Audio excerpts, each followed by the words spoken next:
Alright, this video is for all high ticket closers. No matter if you just started out and you make your first 2, 3 or 5K, you're already making 10, 15K a month. Maybe you're already even making 30K a month, 40K a month, but sometimes you just feel stuck. And this video is especially because I needed this video actually in my closing career. I've been in a high ticket space for 3.5 years.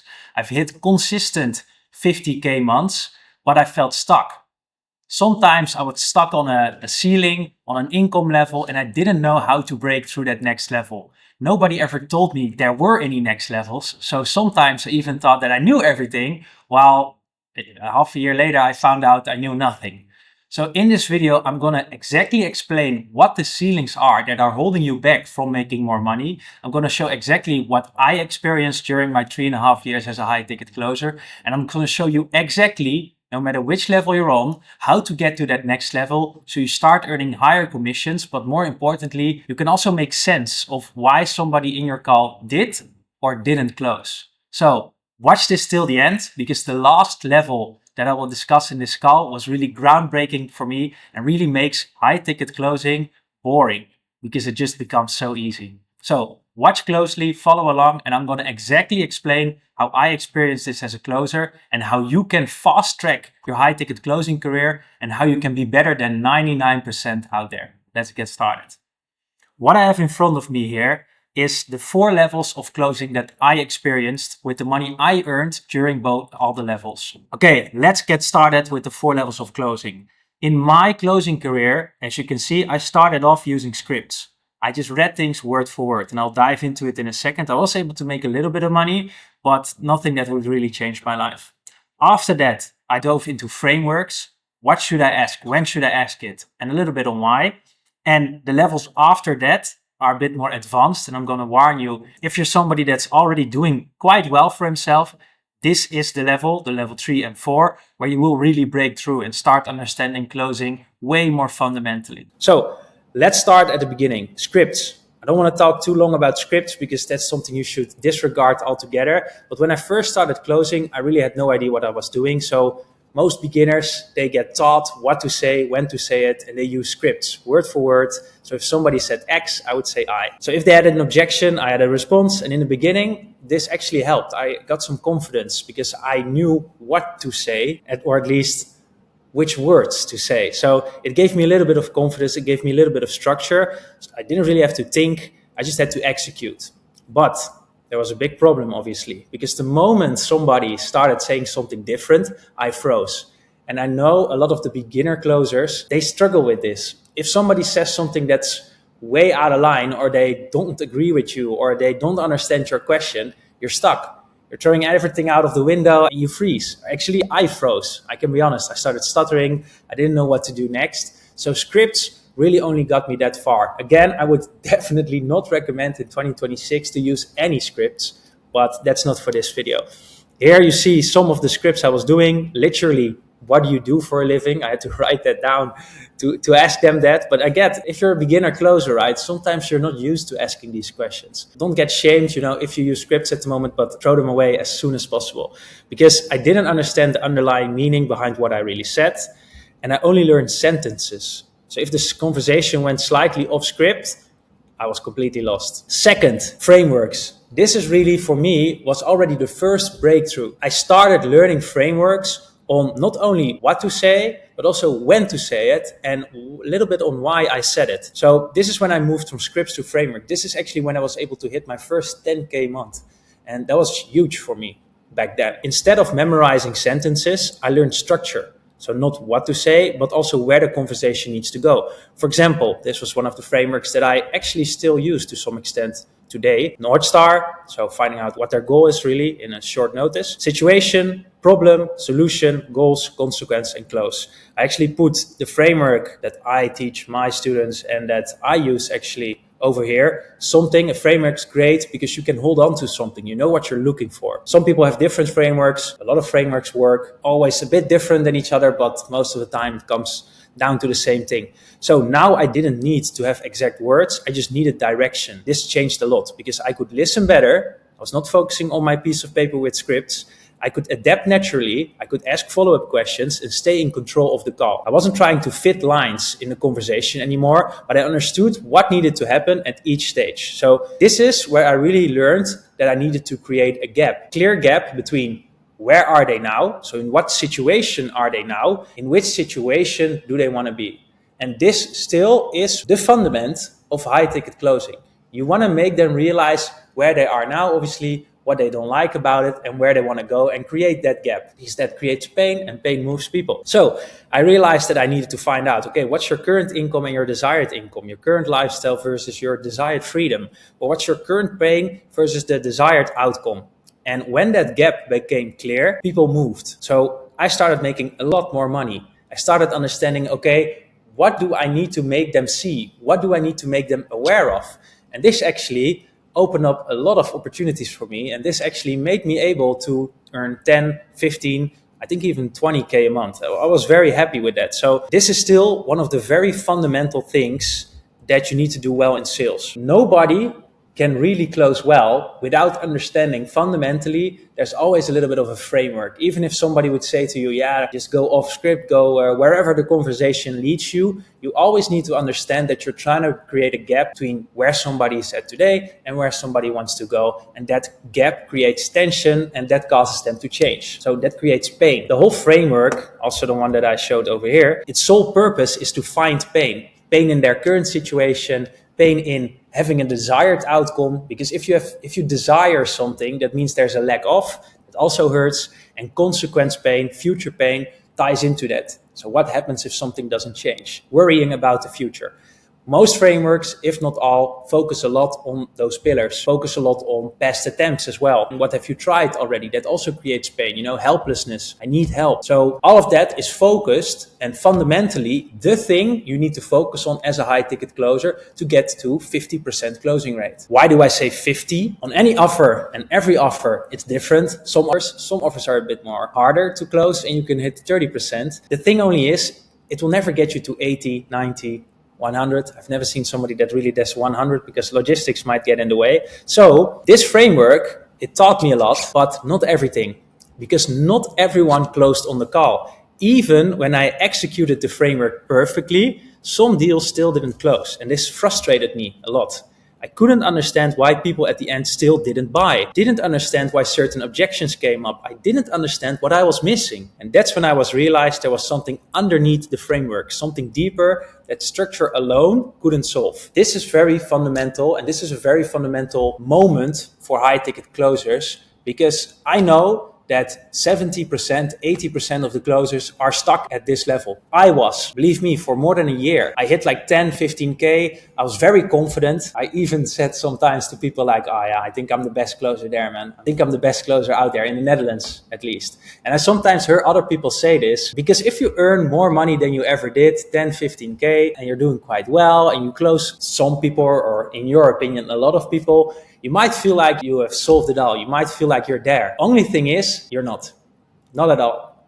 And if you're stuck at this level, or if you feel like, okay, I master a framework, I know what I'm looking for, the next and the deeper levels are really something that will unlock full growth. So let's dive in. The third level, and the level where I found out that it's not only about creating a gap between where they are right now and where they want to go. Because before we dive in the third level, I found out about limiting beliefs. And you hear this a lot of the times, limiting beliefs. And I think most closers do know what it means, but recognizing them in the call and really being able to handle them correctly without stepping on somebody's toes is something different. So limiting beliefs, what are they? The mental rules that protect you or the prospect from risk. When I started listening more carefully, I began hearing patterns, beliefs, disguised as objections.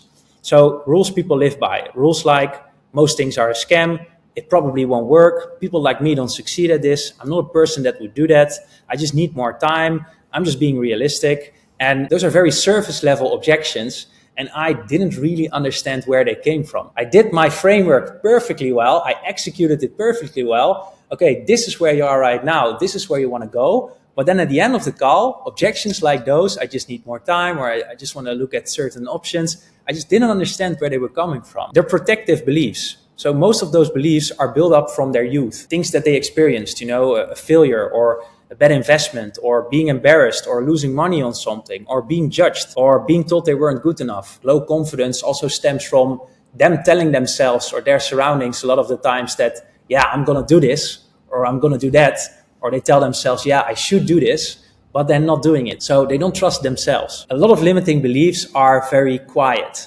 So you hear it between their sentences, but they try to hide them a bit. But if you listen closely, you can recognize them. They create a rule for themselves. Better be careful, better not risk it, better not look stupid again. And the problem is very simple with these beliefs. The belief that protects you from pain also blocks you from growth. So the wall that protects you also imprisons you. And I want to explain something about this, because we all have limiting beliefs. Most of the time, these limiting beliefs really protect us. They protect us from risk. They protect us from new things. And these limiting beliefs do serve us to some extent. They serve your current life. They serve who you are right now, let's say. Because if you're very protective, or you're very risk averse, and you tell yourself, oh yeah, that could be a scam, or you tell yourself, yeah, I don't know if that succeeds, or I'm not a person like that. It protects the status quo. Because if you don't try anything new, and you keep telling yourself what you are, or how things are, or how the world is, and you keep believing in that, then you feed the status quo. Things will stay the same. And on the one hand, you do protect yourself, as you can see here, from risks, because there might things that go wrong if you venture into unknown territory. But therefore, you also imprison yourself and protect you from opportunity. Very important to know and to recognize this. Also, I can make a whole lesson about limiting beliefs themselves, but this is something I really had to find out first before I could go into this next level. I'm going to show you, because those beliefs were sitting underneath the framework. They are not in my framework. There's not like, okay, watch out for limiting beliefs in my framework. So I had to listen in between the lines. So even if the situation gap was clear, the beliefs would still stop the decision. So I had to go deeper. Level 3, identity. This is something that really brought me to a next level in closing again. And that also made me fundamentally understand people a bit better. So identity is who you believe you are and who you want to become. It's not enough to only create a gap in the framework between where they are right now, so the situation they are right now, and the situation they want to be in. So from poor to rich. That creates a gap. And again, this closes deals. I'm not saying the framework, you should throw it out of the window. This is fundamentally the thing you should be looking for. But how to get to that next level is understanding, who are you today? Which person are you today? Which beliefs do you have today? Which actions do you have today? And who do you want to become? Which means, which beliefs do you want to have and which actions do you want to have in the future? Because your beliefs or your thoughts, they shape your actions. So you have to change your beliefs first, and then your actions will follow. So I found out that it's not just the current income versus desired income, current job versus desired freedom, but there was a deeper gap that could get me to higher closing rates and even more money. And that gap is between, again, who you are today and who you say you want to become. So I stopped only asking, what kind of life do you want? And I started asking, what kind of person do you want to become? What kind of man do you respect? And also the negative side, are there things you do not like about yourself right now? Are you sometimes disappointed in yourself? This is a deeper layer than only what do you hate about your current situation? No, what do you hate about yourself? Because again, the framework, I'm going to go back to the framework, is fundamentally the framework finds pain in their current situation. It finds pain in, oh yeah, I hate my job, or I hate the life I'm living. I would want to have more. I hate how the business is currently going. But that builds up pain to 50% closing rate. If you want to create more pain, the third level is finding pain in who they are and how they've been acting, their beliefs. So hating not only the situation they're in, but hating themselves. And I know hating is a big word, but you should hate your old self, before you change. To some extent, a little bit of self-hate sometimes really gives that push to progress, gives that push to grow. Because if the pain of staying the same person, so I hate myself, I see what I'm doing right now, becomes bigger, so it hurts more, than the pain of change, which means investing, changing, doing something uncomfortable, they will change quite easily because that change doesn't feel so bad anymore. So again, the deeper level is who you are today and who you say you want to become. Questions, obviously, that you could ask people to dive deeper into the identity pain. And this is important because people don't just want a better situation. They are tired of being the version of themselves that delays, overthinks, procrastinates, plays small, quits when things get hard, or avoids responsibility. So we need to ask, what does the future version of you actually do? What does the person do that has that life that you just explained to me? What does that person do that is a great father to their children? What does that person do that already is successful? Action is very important with identity. If you want to be disciplined, what does that person do on a daily basis? If you want to be decisive, how does that person handle uncomfortable situations? And then I connected to the beliefs that they just told me, obviously, between the lines. Do you think that version of you believes every opportunity is a scam? Do you think that version of you constantly doubts himself? Do you think that version of you delays out of fear? Or do you think that person of you will push through? So I started to realize you don't become, or you don't get a different life first, but you become a different person first. So your external world follows your internal world. If you start believing different things, again, I'm going to circle back to the limiting beliefs. If you start believing different things, you will start acting differently. Your actions follow your beliefs. So you have to start believing in a new version of yourself that does things differently. So if somebody got asked, and if I ask somebody, what kind of father do you want to be? And they say, I want to be a father that provides, protects. I want to be a father that can give my wife everything she wants. What does that person do on a daily basis? Do they think everything's a scam? Or would they look for things that are opportunities that could get them that life? Would that person constantly doubt himself and say, yeah, I think I won't succeed in this? Or do you think that person would have high trust and would take responsibility and would get to work? To get that life, you have to be that person first.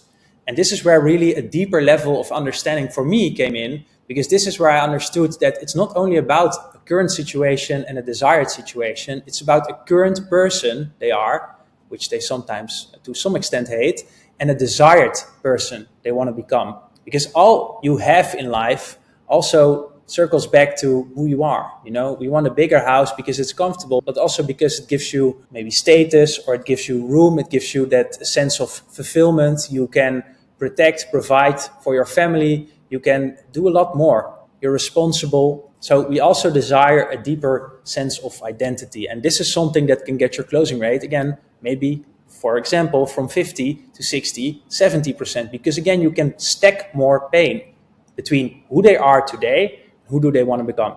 So the life you have follows the decisions you take. And every decision strengthens one identity and weakens the other.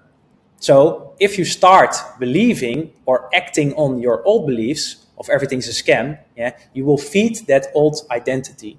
And the longer you do it, the bigger it gets. So you have to break patterns, but I'll come back to that in a minute. Something before we go into the fourth level, and that's responsibility. And that's accepting that only your actions today create your identity tomorrow. Not intentions.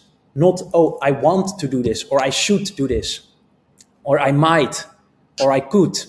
No, I am going to do it. And this is the uncomfortable part. And this is something that I also had to learn to get to the next levels in life, and also the next levels in high ticket closing. Having a high standard when it comes to ownership and responsibility really will break you to that next level. Because once you see it, these are the beliefs that are holding you back. This is the person you want to become. Then the only thing left is proving it with action, which means you believe everything is a scam, but you want to become an entrepreneur that is willing to take risks and therefore can get the fruits of taking those risks. Then the only thing left to do is taking ownership, responsibility, understanding that nobody's going to do this for you, and you have to start taking risks. You have to start taking ownership about your situation and about the person you want to become. Nobody is going to create that person for you. You will have to do this. And that's not something you do by words or talking about it or saying you want to change. It's just by doing it. So, very important. You don't control your past. You can have a shitty past. Some people have it worse than others. Some people had a terrible, terrible youth. I'm very lucky that I had a relative good youth, but you don't control what happened to you, but you do control what is next. And this is also a very fundamental understanding that I had to understand to get to that next level, because you see a lot of people online saying the analogy of there's two people, one that pushes through fear and one that doesn't, and one stays stuck and one pushes through to that next level. Fundamentally, you need to understand that in real life, I'm a very visual person. So I try to visualize always. If I have somebody in the call and they tell me what happened to them, yeah, I had a shitty youth, this happened, we had no money, I had no resources, I wasn't able to break through, I wasn't able to do something besides just work because I had to take care of myself. And therefore, I am not successful yet. In the beginning part of my closing career, I actually agreed to some extent with that. Like, oh yeah, it sounds hard. Yeah, I understand that it was hard. And I actually accepted that they would lay down their arms and say like, yeah, I'm a bit helpless. I was helpless for the past years. But then I started thinking and realizing that there are people with their exact same story. They also had a shitty life, shitty youth. They didn't have any resources, any money, but still got successful. There are people from the same poor village, and the one becomes a farmer or is not able to do anything with their life or just doesn't do it, and the other person becomes the president. Why is that? Is that because this guy has more resources than this guy? More money, more time? No, it's because they have a different mindset. They take more ownership. They see what they can do. And this guy is in a position of power, and this guy is helpless.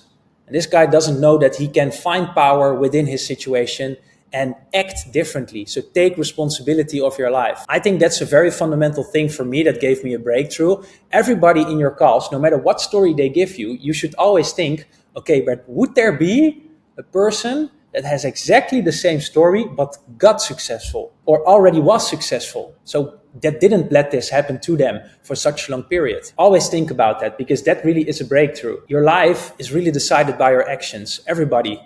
And even it might feel unfair time to time, that, yeah, I had a bad life, something happened to me. Your parents die, I can imagine it's so heartbreaking.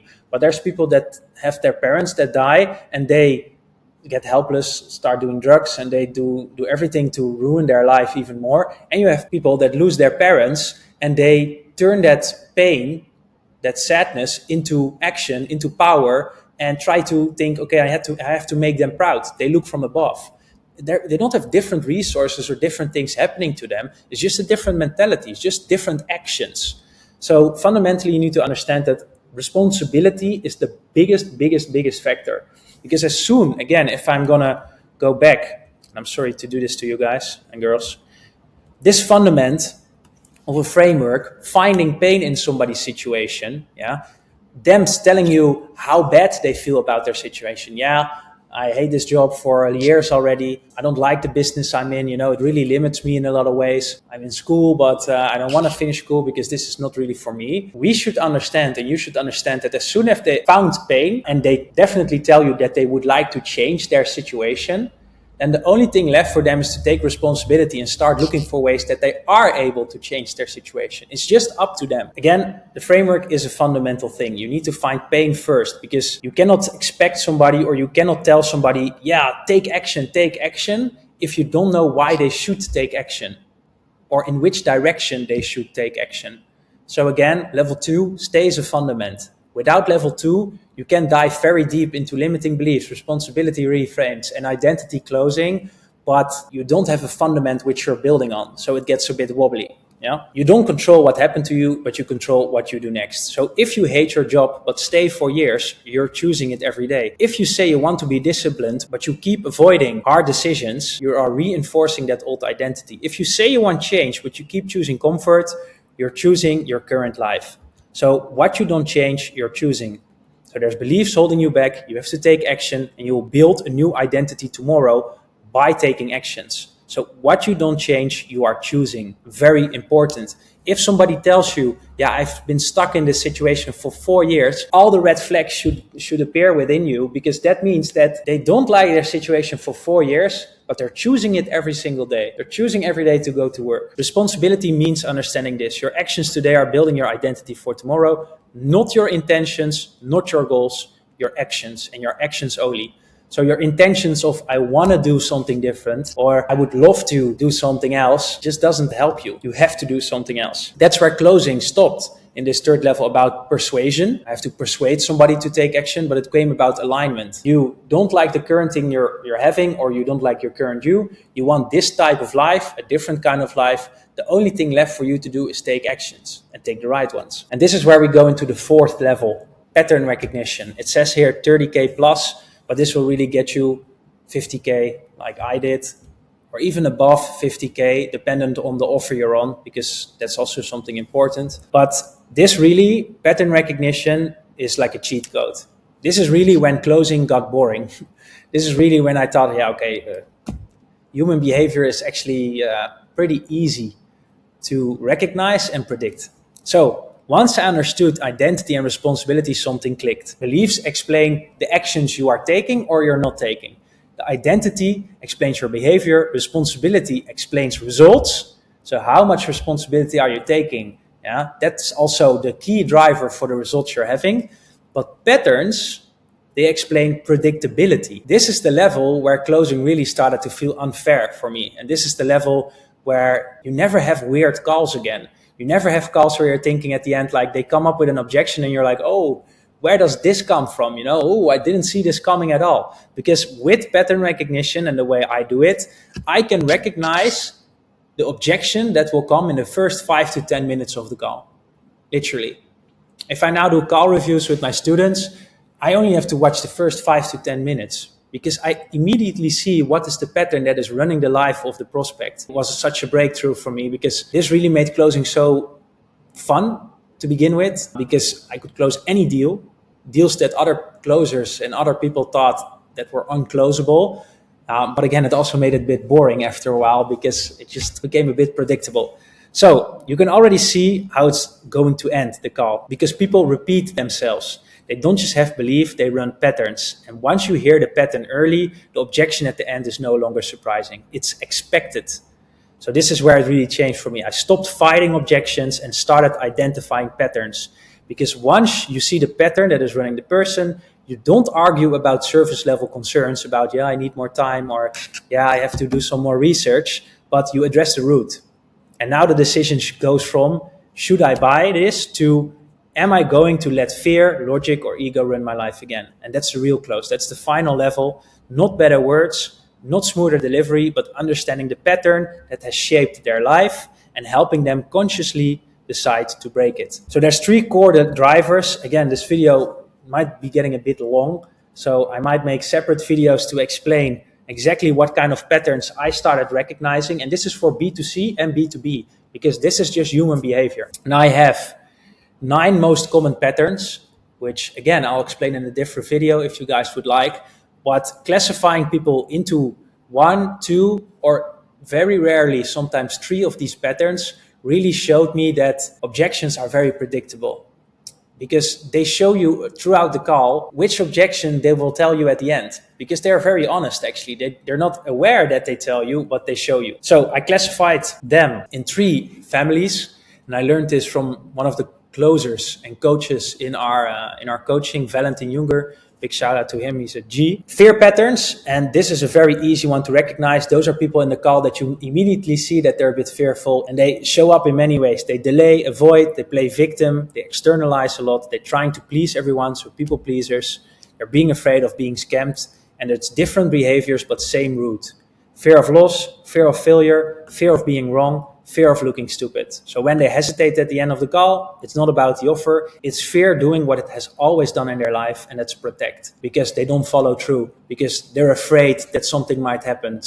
They're afraid that people in their surrounding will not like what they are doing. Yeah, so they definitely protect themselves from anything that can happen to them. And you see it, you feel it, that they're fearful. The second one, logic patterns. These people sound intelligent, and these are the people that can fool a lot of closers because they sound smart. They want ROI.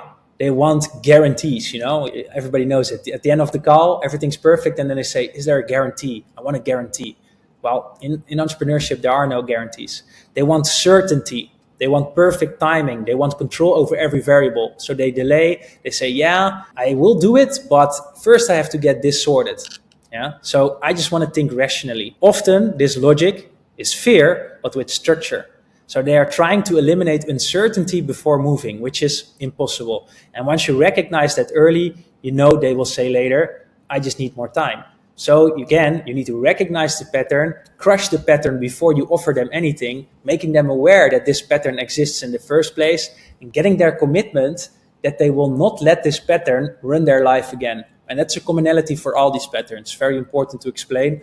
If you recognize this pattern, you can make them aware of this pattern, ask them where it's coming from, replace it with a new pattern, and make them prove it with action. So ask them, how much longer are you willing to let this waiting for a perfect decision, waiting for a perfect moment, always looking for guarantees in entrepreneurship, never really fully committing because you never feel 100% ready. How much longer are you willing to let that pattern run your life and that pattern be the reason that you're stuck in XYZ situation? And then they can tell you how much longer. Last one, ego patterns. These are also called A-type personalities, very subtle. High performers, they're used to being competent, they're used to winning, but when something makes them feel like a beginner again, their ego resists. So these people are very upfront on the call, and they can, like, for some beginner closers also, they feel a bit attacked by the A player because the prospect is very upfront, asks hard questions, and has high ego. So what they do and how you can recognize them is they jump to something new when things get uncomfortable. So business owners that have set up multiple businesses, or that in their business something is wrong and they immediately want to jump into a new business model. They overwork to prove themselves, so they think hard work is the solution for everything.